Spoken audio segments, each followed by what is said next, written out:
పట్టణం నందు నిర్వహించినటువంటి నియోజకవర్గ ఫోటోగ్రాఫర్స్ మరియు వీడియోగ్రాఫర్స్ ఆత్మీయ సమావేశంలో భాగంగా ముఖ్య అతిథులుగా హాజరైన టీడీపీ, బీజేపీ ఉమ్మడి పార్టీల అభ్యర్థి జీవి ఆంజనేయులు మరియు వారి సతీమణి కొనుగుంట్ల లలితావతి మరియు మాజీ శాసనసభ్యులు మక్కిన మల్లికార్జునరావు మరియు జనసేన పార్టీ నియోజకవర్గ సమన్వయకర్త ఇన్ఛార్జ్ కొంచెటి నాగశ్రీను మరియు నియోజకవర్గ బీజేపీ ఇన్ఛార్జ్ లెనిన్ ఈ కార్యక్రమంలో టీడీపీ, జనసేన, బీజేపీ నాయకులు మరియు ఫోటో మరియు వీడియోగ్రాఫర్స్ పాల్గొన్నారు.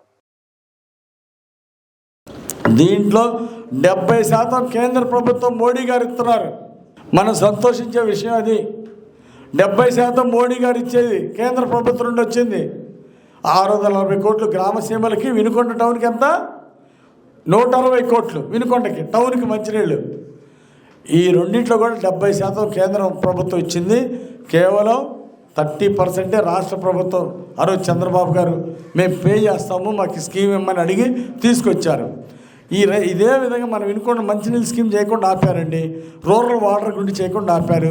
ఈ విధంగా రాష్ట్రంలో 3000 కోట్లు ఈ జగన్మోహన్ రెడ్డి గారి ప్రభుత్వం వలన చేతికొచ్చిన బంగారం లాంటి స్కీమ్ పోగొట్టారు. చేయలేదు, ఇప్పటికి కూడా చేయలేదు. భగవంతుడు ఒక మంచి సంకల్పంతో చేస్తే ఏదైనా సరే భగవంతుడు తోడు ఉంటారు. నేను చాలా నమ్ముతా ఈ విషయాన్ని.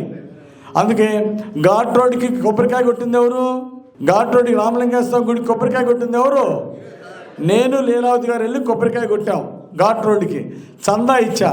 ఆ బొల్లబెమ్మనాయుడు 10 సార్లు తిరిగినా కమిటీ వాళ్ళకు ₹1 చందా ఇవ్వాల. చందాలు ఇవ్వబడదని బోర్డు పెట్టింది తర్వాత గెలిచినాక. కానీ గెలవకముందు ఎలక్షన్ల ముందు మాత్రం అక్కడక్కడ ఓట్ల కోసం కొన్ని చందాలు ఇచ్చాడు. నేను కొన్ని ఓట్ల కోసం చేయను, సెల్ఫ్ సాటిస్ఫాక్షన్ కోసం పనిచేస్తా. రామలింగేశ్వర స్వామి గుడి మీదకి కొబ్బరికాయ కొట్టాం, చందా ఇచ్చాం. కమిటీ వాళ్ళు 70 లక్షలు, మక్కన గారు కూడా 50,000 ఇచ్చారు చందా. నేను ఒకసారి 5 లక్షలు ఇచ్చా, ఒకసారి 2 లక్షలు, మొత్తం 7 లక్షలు ఇచ్చా. ఘాట్ రోడ్డుకి చందా గుడి కమిటీ చేతనే పనులు మొదలు పెట్టించాము. 3 రింగులు పైకి వెళ్ళిపోయినాయి మట్టి రోడ్డు. ఆ తర్వాత నేను లోకేష్ గారి ద్వారా ట్రై చేసి 7.5 కోట్ల నిధులు తీసుకొచ్చా. 7,50,00,000 ఘాట్ రోడ్డుకి నిధులు తీసుకొచ్చా.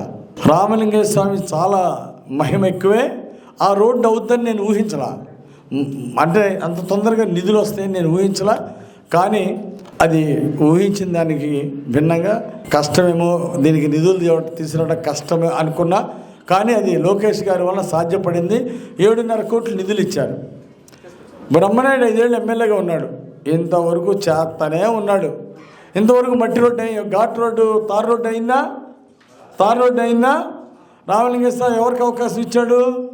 సమావేశంలో పాల్గొనడం, మీ అందరితో మాట్లాడే అవకాశం రావడం నాకు చాలా చాలా సంతోషంగా ఉంది.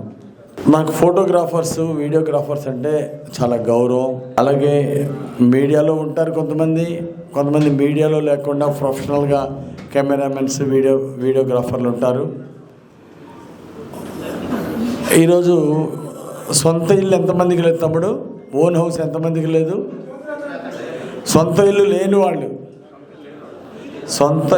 లేని వాళ్ళు, ప్రతి కుటుంబానికి ఒక ఇల్లు అవసరం. ఈరోజు పిల్లలను చదివించుకోవాల్సినటువంటి అవసరం ఉంది. పిల్లల చదువుతో పాటు ప్రతి ఇంటికి, ప్రతి ఒక్కళ్ళు కూడా సొంత ఇల్లు అనే కళ ఉంటుందండి.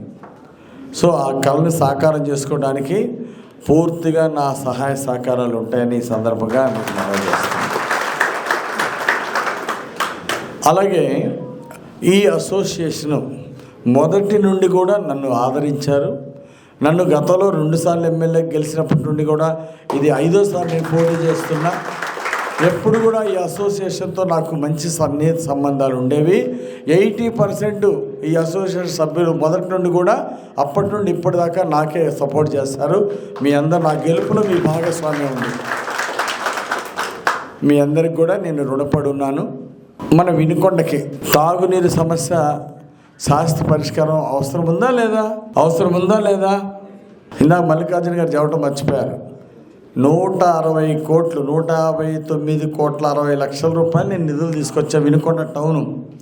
అసలు నేను ఎమ్మెల్యే అవ్వకముందు నుండి కూడా ఎమ్మెల్యే నాక నేను చేయాల్సిన మొదటి బాధ్యతగా మంచినీళ్ళు ఇవ్వడం అనేది పెట్టుకున్న టార్గెట్.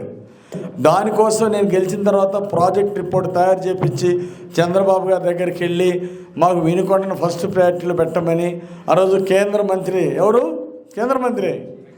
వెంకయ్య నాయుడు గారి దగ్గరికి వెళ్ళి, అయ్యా మాకు వినుకొండకి 100 సంవత్సరాల నుండి మంచినీళ్ళ సమస్య, మమ్మల్ని గట్టెక్కించి మా ప్రజల్ని, వినుకొండతో నీకు కూడా అవినాభావ సంబంధం ఉంది, మీరు ఖచ్చితంగా మా సహాయం చేయాలని చెప్పేసి వెంకయ్య నాయుడు గారి చుట్టూ తిరిగి ప్రాజెక్ట్ రిపోర్ట్ తయారు చేసి 3 సంవత్సరాలు కష్టపడితే మనకి నిధులు వచ్చినాయి.